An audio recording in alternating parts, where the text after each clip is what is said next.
எங்க அப்பாவை காணோம்னா நீங்க வந்து யாரை குறிப்பிட்டு சொல்றீங்க? அந்த கதையில வர கதாபாத்திரத்தை சொல்றீங்க. ரியலா வந்து நீங்க எம்.கே. ஸ்டாலின் அவர்களை தானே சொன்னீங்க. ஸ்டாலின் சார் நீங்க ஊழல் செஞ்சீங்கன்னு சொன்னாரு. ஸ்டாலின் சார் கஜானாவுக்கு தான் இது போகுது, ஸ்டாலின் சாரோடைய டாக்ஸ் தான் சொன்னாரு. அப்படி சொன்னவருக்கு அவரை தான் சொல்றேன்னு சொல்ல தெரியாதா?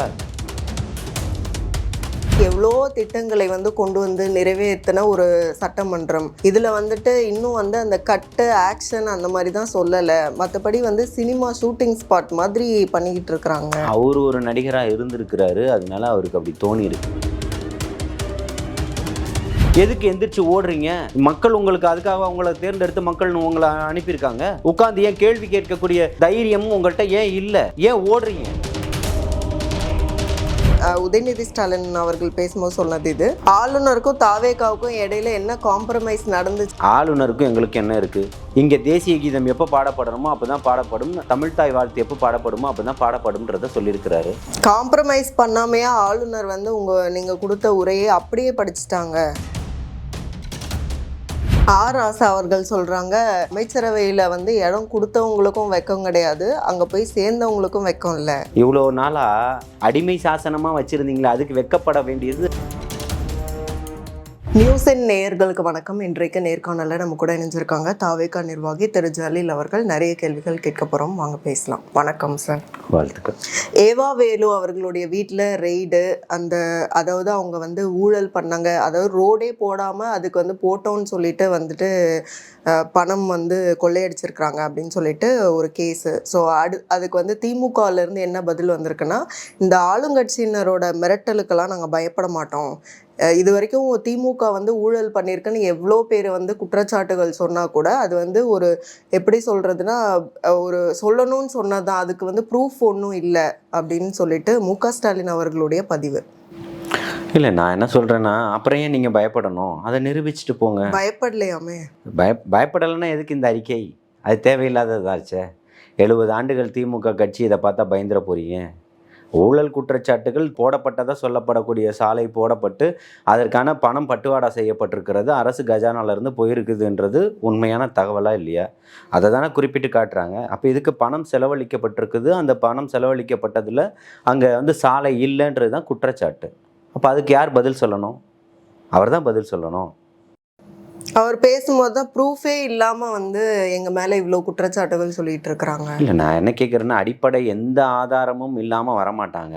அப்படியே அது வந்தாலும் நாளைக்கு நீதிமன்றத்தில் நிற்க போகிறது கிடையாது. உங்கள் மேலே அது வந்து இப்போ ஏவப்படக்கூடிய ஒரு குற்றச்சாட்டுகளாக இருக்குது அப்படின்னு சொன்னால், அது வந்து பொய்முகமாக பூசப்படக்கூடியது அப்படின்னு சொன்னால், அது நீதிமன்றத்தால் நிராகரிக்கப்பட போகுது. இதுதானே இருக்குது போது.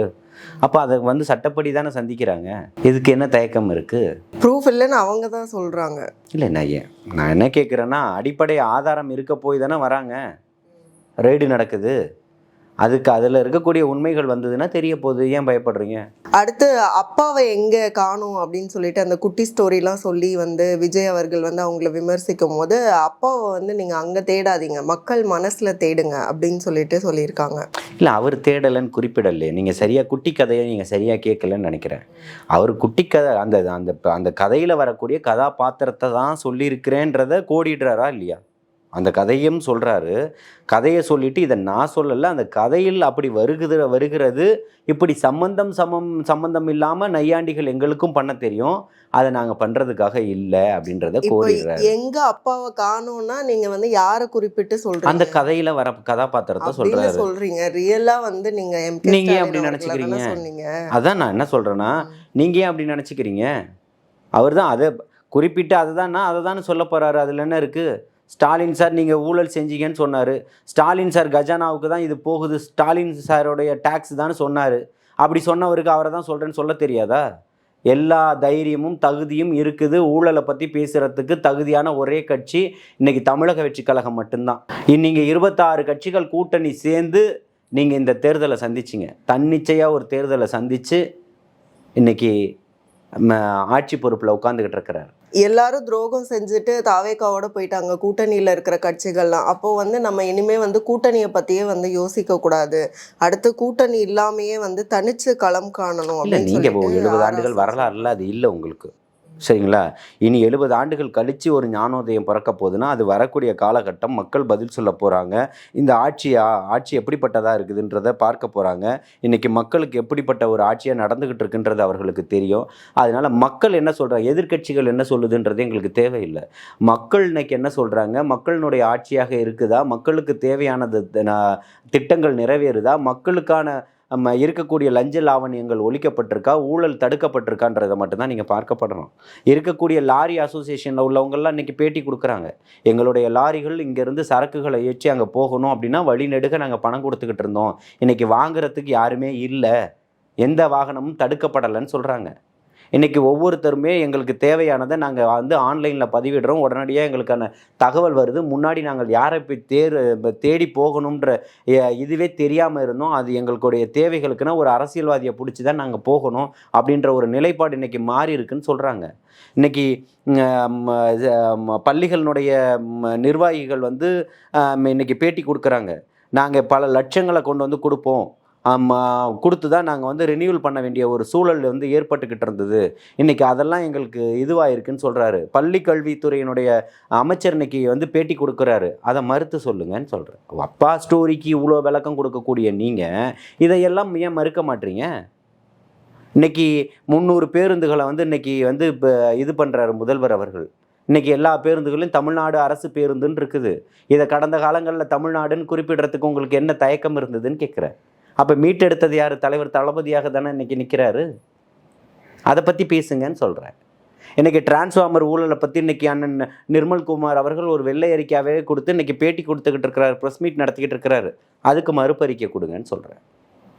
இந்த மாநிலத்தில் நீங்கள் 12.5 லட்சம் ரூபாய்க்கு நீங்கள் இப்போ வாங்கிய டிரான்ஸ்ஃபார்மரை பக்கத்தில் இருக்கக்கூடிய பஞ்சாபில் இப்போ மற்ற மாநிலங்களில் இருக்கக்கூடிய மாநிலங்களில் என்ன விலைக்கு வாங்கப்பட்டதுன்றதை அவர் சொல்கிறாரு. 26-27 நிறுவனங்கள் டெண்டரில் பங்கெடுக்கிறாங்க. பங்கெடுக்கக்கூடிய நிறுவனங்களும் 26 நிறுவனங்களும் ஒரே விலையை தான் போடப்படுதுன்னு சொல்கிறாரு. இப்போ இந்த வெள்ளை அறிக்கை கொடுத்துட்டீங்க, அதோட ஃபர்தர் மூவ் என்ன இருக்கும்? இவ்வளோ கடன் இருக்குது, கிட்டத்தட்ட 25 வருஷமாக நஷ்டம் அடைஞ்சிருக்கிறதா சொல்கிறாங்க. நஷ்டம் அடைஞ்சிருந்தாலும் புதுசாக எதுவுமே கொண்டு வரலங்கிறாங்க. அப்போ இவ்வளோ தூரம் கண்டுபிடிச்சிருக்கீங்க, அப்போ இதையெல்லாம் எப்படி மீட்பீங்க? அது எப்படி மீட்பாங்கன்னு ஆட்சியாளர்களுக்கு தெரியும். புரியுதுங்களா? நாங்கள் என்ன சொல்கிறோன்னா, இவ்வளோ குற்றச்சாட்டுகள் வச்சோம்னா அதுக்கு நீங்கள் பதில் சொல்லுங்கன்னு சொல்கிறோம். அடுக்கடுக்கான குற்றச்சாட்டுகள் யார் மீது வைக்கப்படுது? ஆண்டவர்கள் மீது தானே வைக்கப்படுது. ஆண்டுகிட்டு இருந்த ஆட்சியாளர்கள் அப்போ இதுக்கு பதில் சொல்லுங்கள்.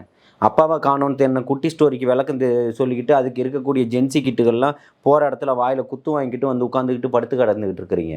அதுக்கு ஒரு விளக்க வீடியோ போட்டுக்கிட்டு இருக்கிறீங்க. இது யாரோ இவங்க தான் இப்போ இது பண்ணிட்டாங்க, தாக்கிட்டாங்கன்ற மாதிரி இருக்கக்கூடிய தமிழகத்தில் இருக்கக்கூடிய இன்றைக்கி ஆட்சி முறைகள் கடந்த காலத்தில் எப்படி இருந்தது, இன்றைக்கி எப்படி இருக்குது, சாமானியவர்களும் எளியவர்களும் இன்றைக்கி எப்படி மக்களை ஒரு ஆட்சியாளர்களை சந்திச்சுக்கிட்டு இருக்கிறாங்க. நரிக்குறவர்கள் சொல்லக்கூடிய பழங்குடியின மக்கள் இன்றைக்கி ஒரு அமைச்சரனுடைய அறையில் போய் உட்காந்து சந்திக்கிறாங்க. இது வரைக்கும் அவங்களுடைய வாழ்நாளில் நடந்திருக்காது. அப்போ இது யாருக்கான ஆட்சியாக இருக்குது? மக்களுக்கான ஆட்சியாக தானே இருக்குது. சமூக நீதியை பேசக்கூடிய ஒரு நிலையில் இன்றைக்கி யார் இருக்கிற? அந்த இது யாருக்கு இருக்குது? இப்போ சட்டமன்றத்தில் இந்த சட்டமன்றம் எவ்வளோ திட்டங்களை கொண்டு நிறைவேற்றின ஒரு சட்டமன்றம். இதில் இன்னும் அந்த கட்டு ஆக்ஷன் அந்த மாதிரி தான் சொல்லலை. மற்றபடி சினிமா ஷூட்டிங் ஸ்பாட் மாதிரி பண்ணிக்கிட்டு இருக்கிறாங்க. அவர் ஒரு நடிகராக இருந்திருக்கிறாரு, அதனால அவருக்கு அப்படி தோணி இருக்கு. அதாவது இத்தனை நாள் அவருக்கு துணை முதல்வராக இருந்தார், அதனால தெரியல. இனிமேல் நடிக்கணுன்ற ஆசை அவருக்கு வருது போல இருக்குது. அவர் ஒரு ஸ்கிரிப்ட் பேப்பரை பார்த்து படிச்சுட்டு அவர் அதை மற்றவங்களை குற்றம் சொல்லலாமா? நீங்கள் ஒருத்தரை சொல்கிறதுக்கு முன்னாடி நீங்கள் இப்போ உங்களுக்கு சட்டமன்றத்தில் பதில் சொல்கிறாரு, ஏன் ஓடுறீங்க? இது வரைக்கும் இந்த வரலாற்றில், அரசியல் களத்தினுடைய வரலாற்றில் நேரலையாக யார் கொண்டு வந்திருக்கா? நீங்கள் ஒரு நெறியாளர் தானே, பத்திரிக்கையாளர் தானே. உங்களுக்கு பத்திரிக்கையாளர்களுக்கு என்னெல்லாம் இருக்கோ அதே உரிமைகள் உங்களுக்கும் உண்டு இல்லை? ஜனநாயகத்தின் மீது அக்கறை இருக்குல்ல? இன்றைக்கி நீங்கள் சொல்லுங்கள், உங்களுடைய மனசாட்சியை தொட்டு. நேரலையில் இது வரைக்கும் சட்டமன்ற நிகழ்வை கொண்டு வருவோம் கடந்த காலங்களில் திமுக அரசு சொல்லிச்சு. அதுக்கு முன்னாடி எடப்பாடி அரசு சொல்லிச்சு. கொண்டு வந்தாங்களா? இன்றைக்கி யார் கொண்டு வந்திருக்கா? விஜய் அவர்கள். தமிழகத்தினுடைய முதல்வர் அவர்கள் தான், இந்த தமிழக வெற்றி கழகத்தினுடைய அரசு தான் அதை செஞ்சிருக்கு. அதையெல்லாம் பேசுங்கன்னு சொல்கிறேன். சட்டமன்றத்துல மக்கள் பிரச்சனைகளை பேசுறதை விட திமுகவை குறை சொல்றதுல தான் வந்து மெயின் ஃபோக்கஸ் வந்து டிவிக்கே இருக்காங்க. திமுக தானேங்க ஆண்டிருக்கு 5 ஆண்டுகள். திமுக மன்றத்தில் உள்ளே வந்துட்டு திமுக எங்கள் அப்பா அப்படி தாத்தா அப்படி நான் இப்படின்றத துதிபாடல் தானே உங்களுக்கு இன்னும் அதிகமாக இருந்துக்கிட்டு இருக்கு. 5 வருஷம் ஆண்டதுக்கு பிறகும் உங்களுடைய துதிபாடலுக்காக தான் மொத்த பேரும் வந்துக்கிட்டு இருக்கிறாங்க. எதுக்கு எந்திரிச்சு ஓடுறீங்க? மக்கள் உங்களுக்கு அதுக்காக உங்களை தேர்ந்தெடுத்து மக்கள் உங்களை அனுப்பியிருக்காங்க. உட்காந்து ஏன் கேள்வி கேட்கக்கூடிய தைரியமும் உங்கள்கிட்ட ஏன் இல்லை? ஏன் ஓடுறீங்க? ஏன்னா நீங்கள் அந்த ஸ்கிரிப்டை எழுதி எடுத்துகிட்டு வரல, அப்படி தானே? அப்படி எடுத்துக்கலாமா? உள்ளே உட்காந்து கேட்கக்கூடிய அதிகாரத்தை மக்கள் உங்களுக்கு கொடுத்துருக்குறாங்க. மக்கள் கொடுத்ததை நீங்கள் ஏன் பயன்படுத்த மறுக்கிறீங்கன்னு கேட்குறேன். அப்போ உங்களுக்கு அதுக்கு தைரியம் இல்லாதவர்களாக தானே நீங்கள் உட்காந்துருக்கீங்க. பார்ட்டி ஃபண்டுன்னு பேசும்போது எந்திரிச்சு வெளியில போயிட்டாங்க. அப்படிங்கும்போது அந்த பார்ட்டி ஃபண்டு அப்படிங்கிறது வந்து வாங்குறாங்க அப்படிங்கிறத வந்து தாவேக்கா குறிப்பிடுது.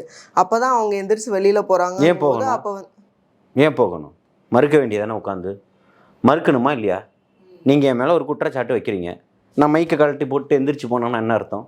ஆமான்னு சொல்லுங்கள், இல்லைன்னு சொல்லுங்கள், இல்லை சட்ட ரீதியாக சந்திப்போன்னு சொல்லுங்கள்.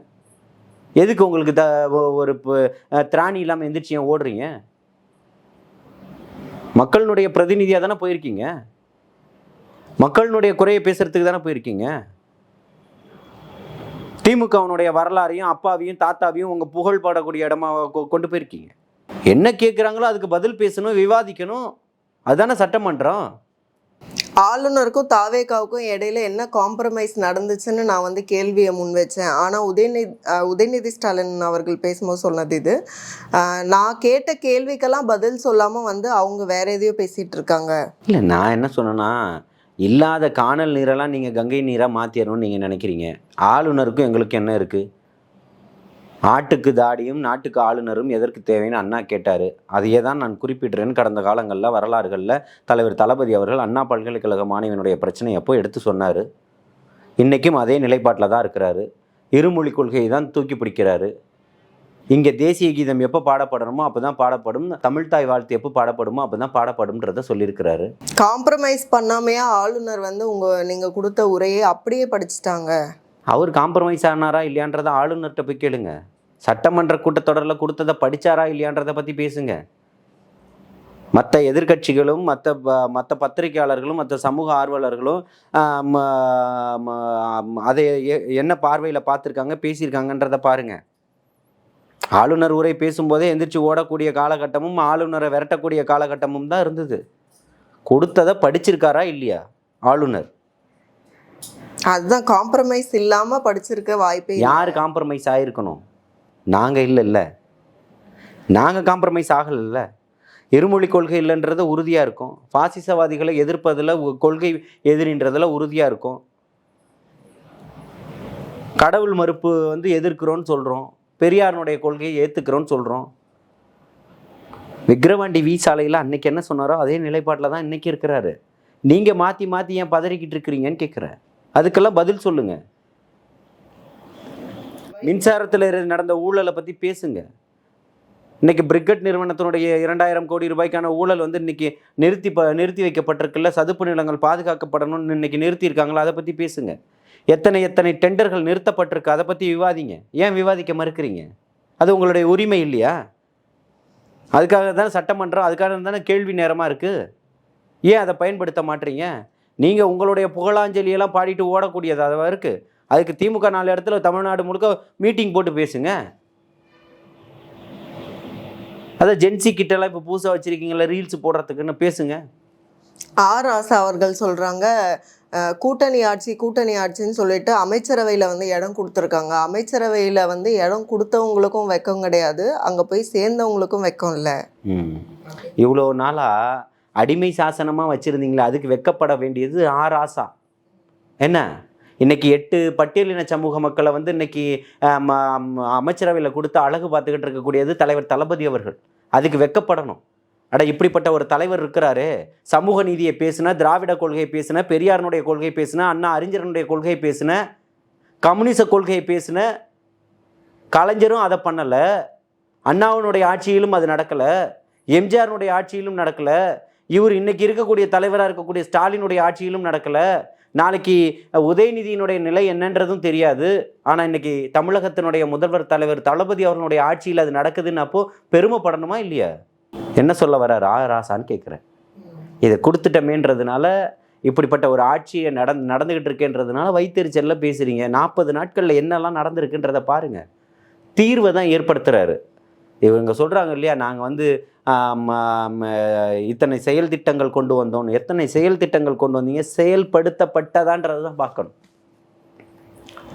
உங்களுடைய தேர்தல் அறிக்கை கொடுத்தீங்கல்ல, மாதந்தோறும் மின் கட்டண அளவு எடுப்போம்னு சொல்லிட்டு கொடுத்தீங்களா? 5 வருஷம் ஆட்சியும் முடிஞ்சு போச்சு. கடைசி நேரத்தில் கூட உங்களால் அந்த ஜீவோவை போட முடியலல்ல. ஏன்? சொத்து வரிகளை உயர்த்த மாட்டோம்னு சொன்னீங்க, குடிநீருக்கு வரி அதிகப்படுத்த மாட்டோம்னு சொன்னீங்க, கழிவு நீருக்கு வரிகளை அதிகப்படுத்த மாட்டோம்னு சொன்னீங்க. ஆனால் எல்லாத்தையும் செஞ்சீங்க இல்லை. ஆனால் தினம் ஒரு திட்டத்தை தொடங்கி வைத்தவர் எங்களுடைய முதலமைச்சர். செயல்படலையே. எந்த திட்டத்தை கொண்டு வந்து செயல்படுத்தினீங்க? இருக்கக்கூடிய போக்குவரத்து நிறுவனங்களையும் அது இருக்கக்கூடிய பனிமலைகளையும் வித்து தின்னுட்டு போனது யாருன்னு கேட்குறேன். அடமானம் வச்சது யாருன்னு கேட்குறேன். இன்னைக்கு 13.5 லட்சம் கோடி கடனாகி இருக்கு. அதை நீங்கள் விட்டுட்டு போகும்போது 20 லட்சம் கோடியாக தான் விட்டுட்டு போவீங்கன்னு நான் என்ன கேட்குறேன்னா, 4 லட்சம் கோடியாக இருந்தது இன்னைக்கு 13.5 லட்சம் கோடியாக ஆயிருக்குதுன்னு வச்சுக்கோங்க. புரியுதுங்களா? அப்போ நாங்கள் ஒரு 7 லட்சம் கோடி கடன் வாங்கினா கூட உங்களோட 2 லட்சம் கோடி கடன் குறைஞ்சி தான் இருக்குன்னு சந்தோஷப்படுங்க.